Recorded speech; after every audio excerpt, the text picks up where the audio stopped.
네, 여러분 우리 옆에 있는 분들하고 뒤에 있는 분들하고 같이 눈 마주치면서 환하게 웃으면서 이렇게 인사했으면 좋겠습니다.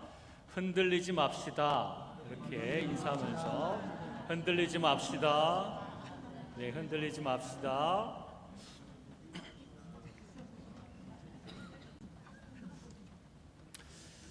예, 우리 지산교회 성도님들은 아주 믿음이 강하여서 견고하게 뿌리내리며 흔들리지 아니하시는 분들이라고 하는 것을 제가 믿습니다. 아멘. 오늘 저희가 읽은 히브리서는요, 히브리 성도들에게, 특별히 이제 유대인들 성도들이 많이 지역적으로 흩어져 있는데 이들에게 쓴 편지입니다. 히브리 성도들은 유대교회에서 개종하여 예수 그리스도를 믿었지만 유대인 동족으로부터도 핍박을 받고 또 로마 정부로부터도 박해를 받았습니다. 끊임없는 선동과 위협을 당했죠. 당시 유대교는 정치적으로 로마 정부로부터 집회와 활동이 허가된 합법적인 종교였지만 그러나 기독교는 그렇지 못했습니다. 기독교 교회는 당시 사회에서 불법 종교였던 것입니다. 그 당시에는. 그래서 예수 그리스도를 믿고 개종했던 유대교 출신의 성도들이 핍박을 받으면서 어떤 생각을 가졌을까요? 너무 힘들다라고 하면서 마음이 흔들리고 믿음이 흔들렸던 것입니다.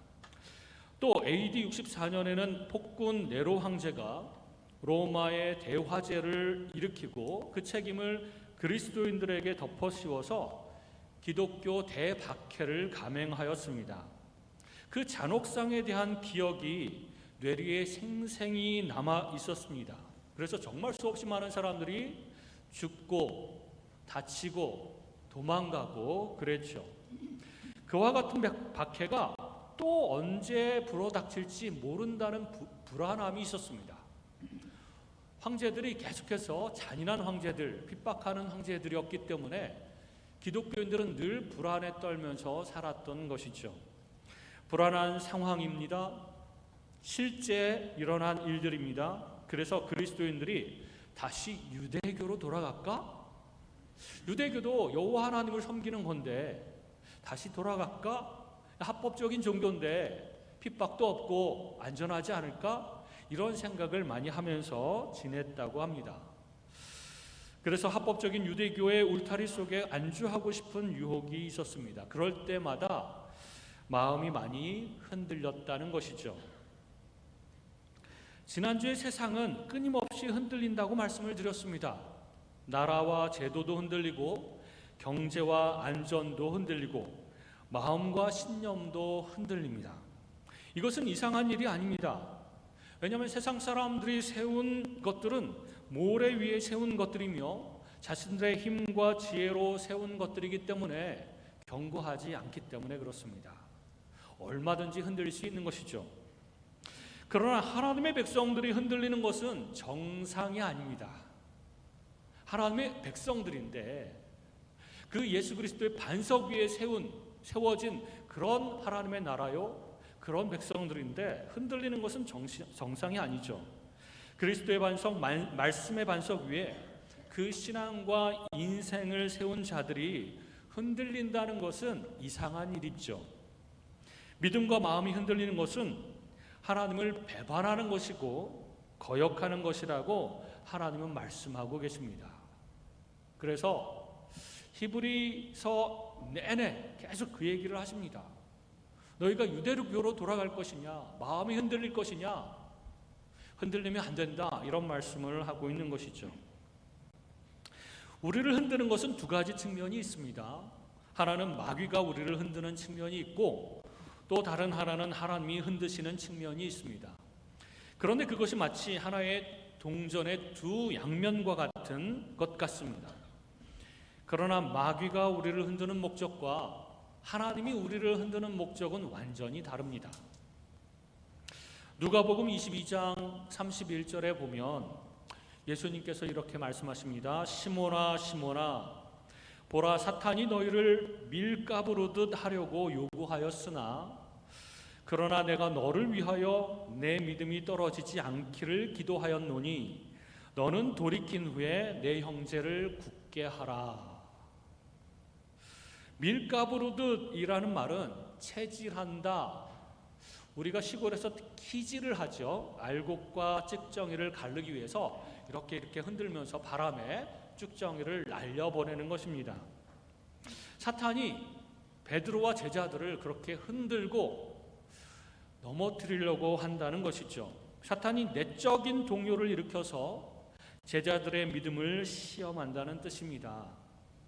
그렇게 하려고 요구하였고 그렇게 하고 있다.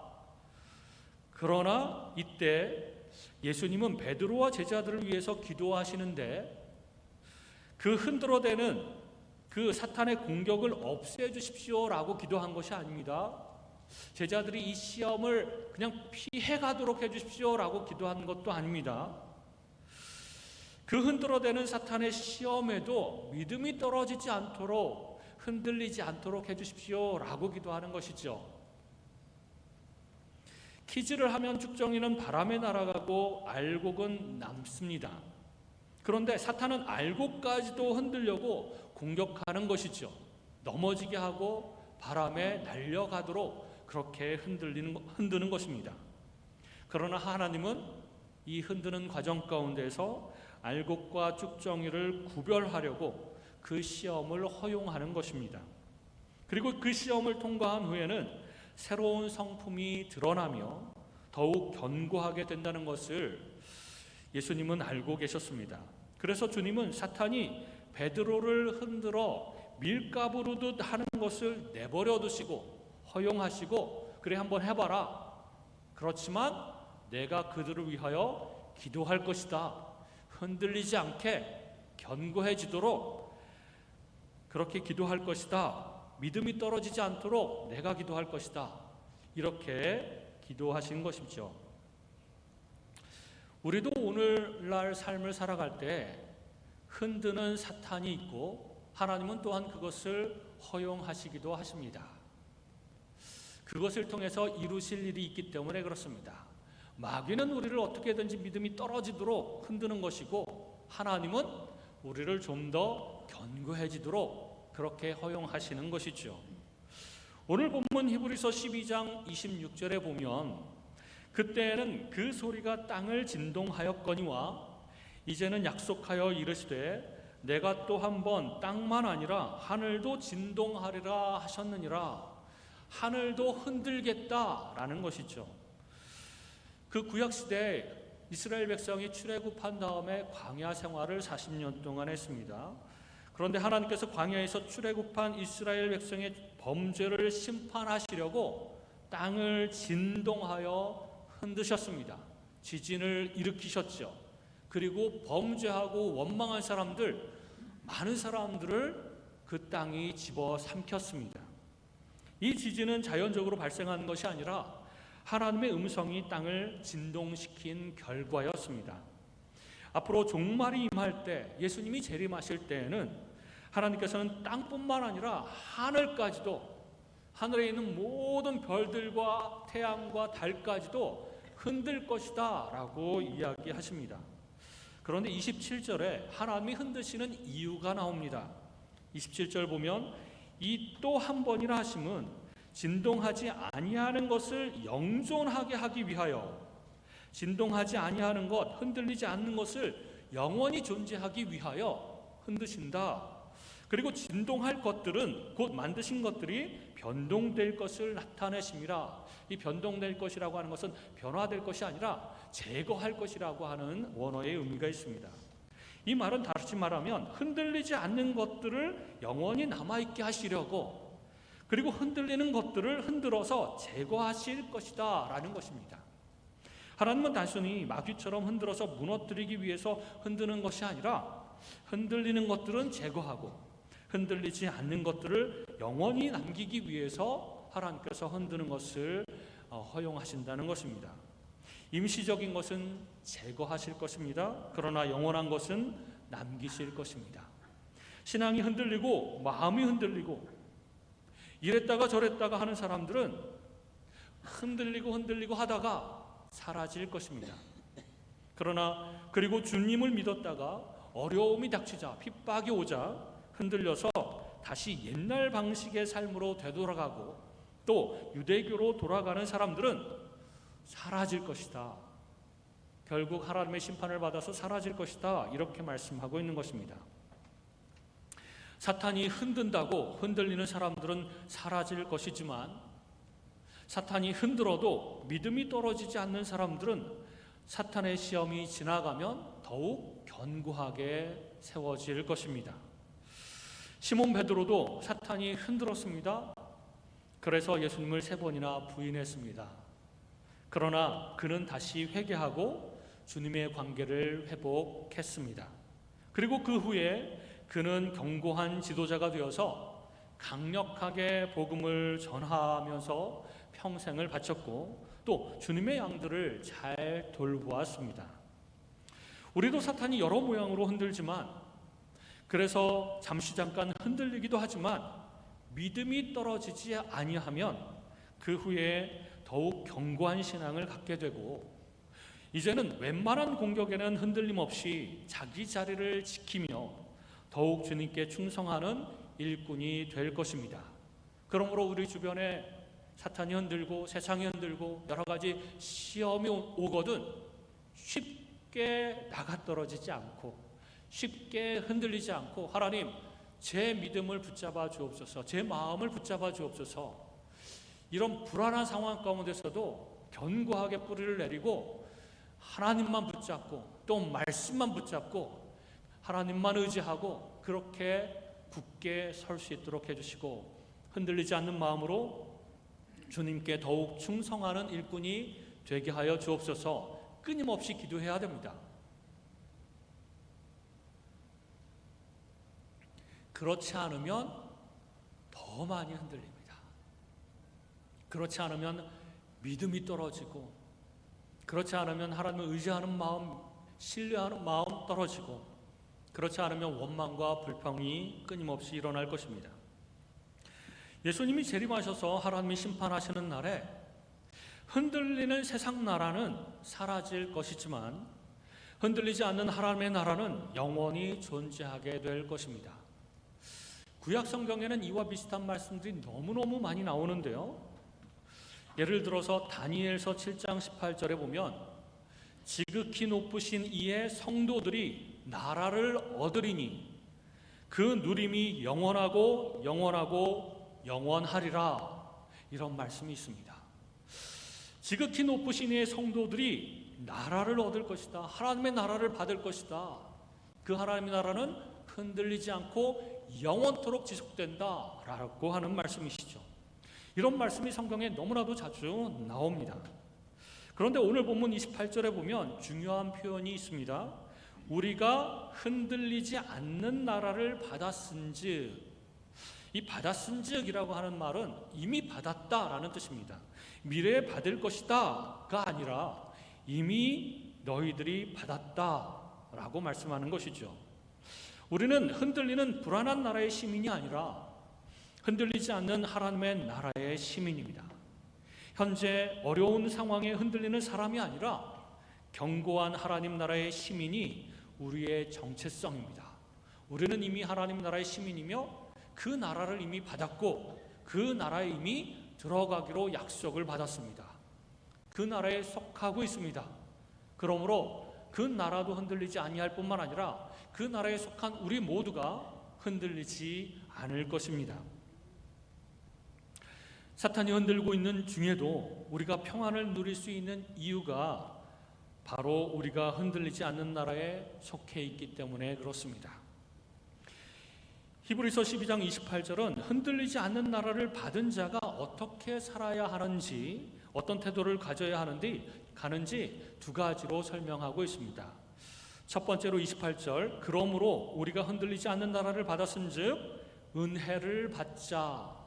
근데 은혜를 받자 거기에 보면 숫자가 있죠. 1번, 2번. 거기 밑에 각 줄을 보면 원어로는 은혜를 감사히 여기자 이런 뜻입니다. 은혜를 감사히 여기자. 사탄이 고난과 어려움을 주면서 우리를 흔들 때에 보통은 원망과 불평이 나옵니다. 광야의 이스라엘 백성들도 마찬가지였죠. 힘들고 고난이 오면 올수록 자꾸 원망하고 불평하며 하나님이 어디 계시냐?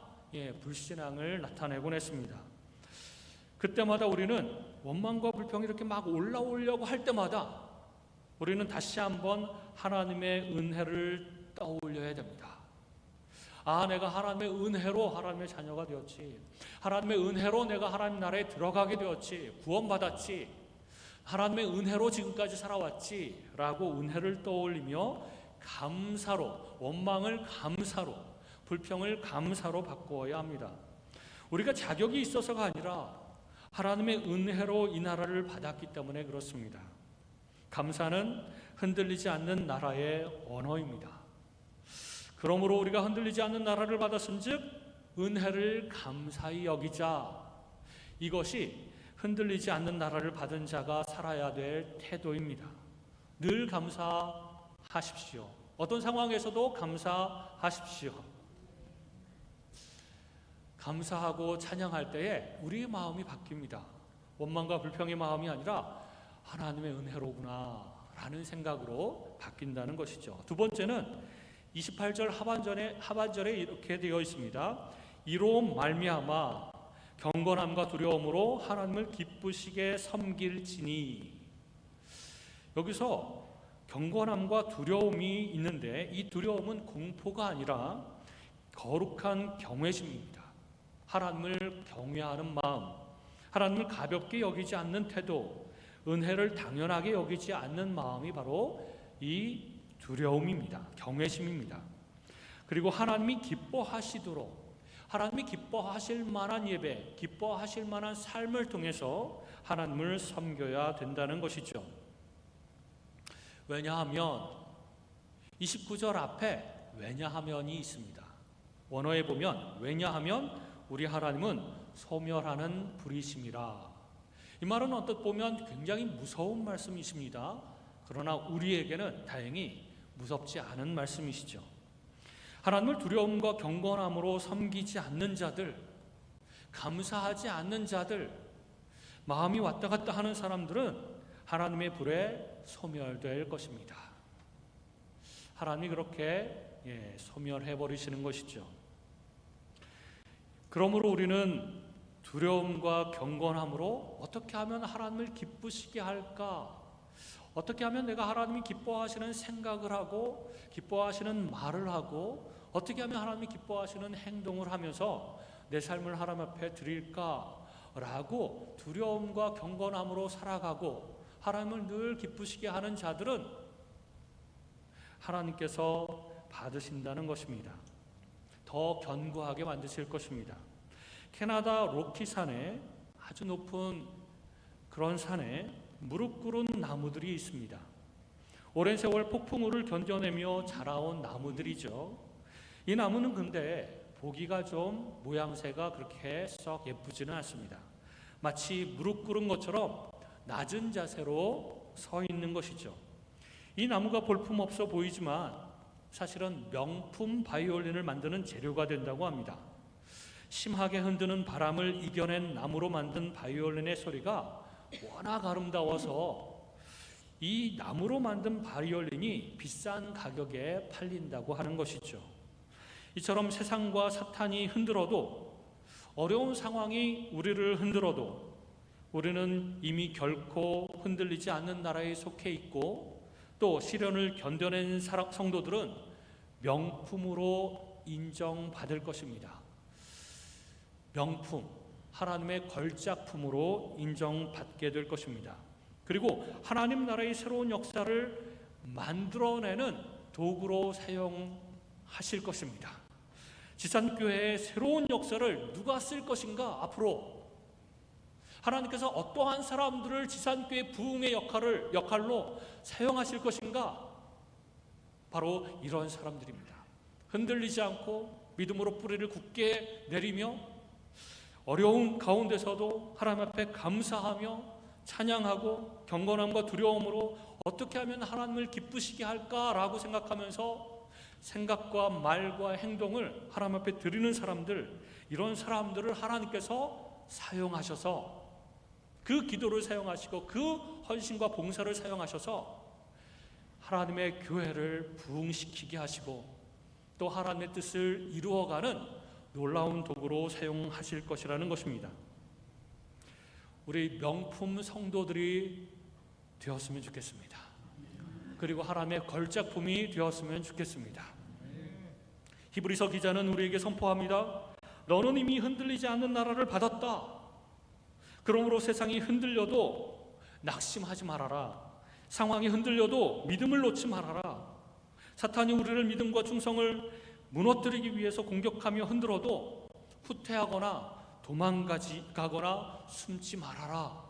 이게 히브리서 기자가 히브리서 전체를 통해서 우리에게 말씀하고 있는 것입니다. 우리가 붙잡은 나라가 아니라, 하나님의 나라는 우리가 붙잡은 나라가 아니라 우리를 붙잡고 있는 나라입니다. 하나님이 통치하신 나라는 흔들리지 않습니다. 그 흔들리지 않는 나라는 눈에 보이지 않지만 가장 실제적인 나라입니다.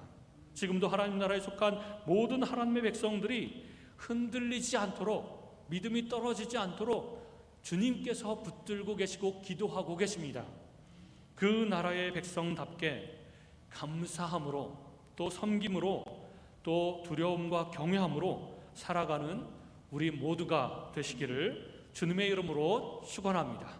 기도하겠습니다.